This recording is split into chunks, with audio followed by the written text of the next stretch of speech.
Hello, welcome back once again. Today we have this nice Olympiad mathematics problem. We're given the following quadratic equation: x squared plus x plus 1, which is equal to 0.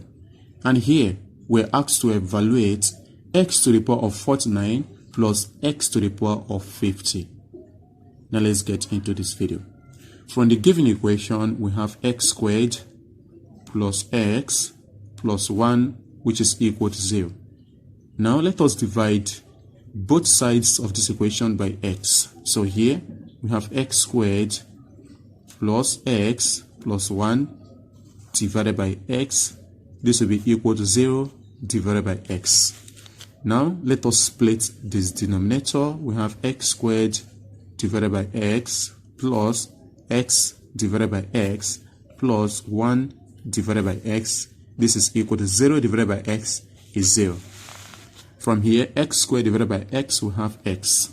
Then plus x divided by x is 1. We have plus 1 over x.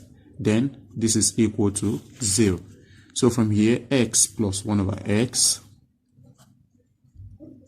will be equal to 0 minus 1. 1 is positive. Crossing over becomes negative, which is equal to negative 1. Okay, so let's call this a powerful 2. Okay, now again, let's go back to the original equation. So we have x squared plus x plus 1, which is equal to 0.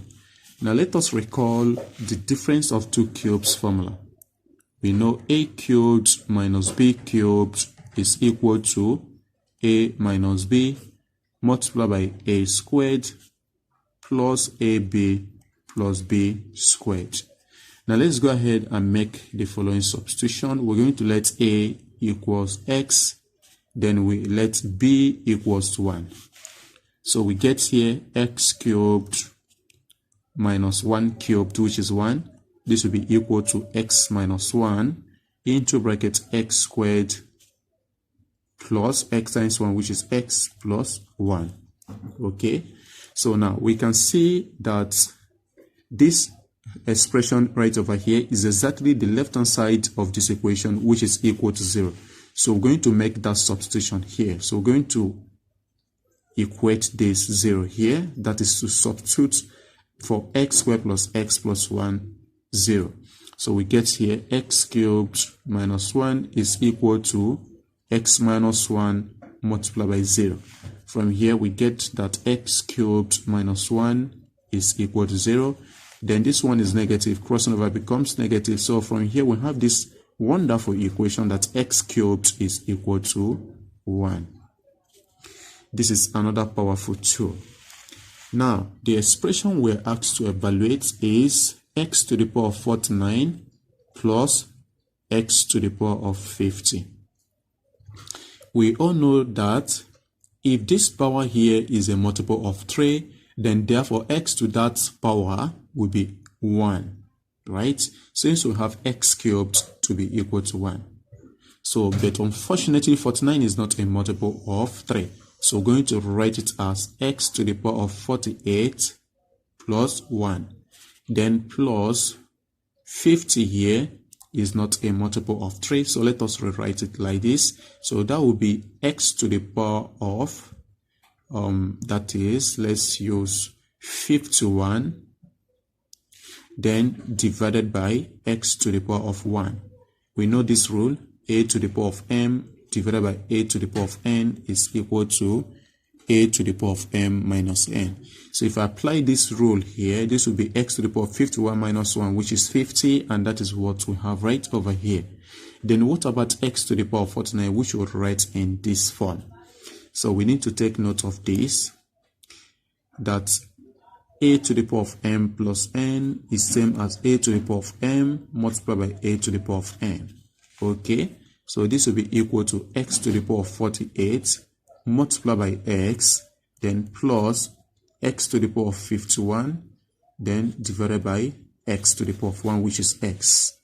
So here we know 48 is equal to that is 16 multiplied by 3, right? And 51 is equal to that will be 17 multiplied by 3, right? So from here, from this given equation here, we know x cubed is equal to 1. Raise both sides to the power of 16. Here to the power of 16, we find out that x to the power of 3 times 16 is 48. So x to the power of 48 is equal to 1. Okay, so here x to the power of 48 is equal to 1. And from here, if you raise both sides to the power of 17, we'll find out that x to the power of 3 times 17, which is 51, is also equal to 1. Therefore, we can say x to the power of 48 is equal to 1 and is also equal to x to the power of 51, right? So therefore, this expression here will become 1 times x, which is x. That is the expression for x to the power of 49 plus x to the power of 50. So that will become x plus x to the power of 51 is 1. So that will be 1 over x. Okay, now let's recall back again. We know earlier that x plus 1 over x is equal to negative 1, and at this point we have arrived at such equation again. Therefore, this will be equal to negative 1, and this is the right answer to the problem. Thank you for watching. Please kindly subscribe to my channel. Also like, comment and share. Bye bye.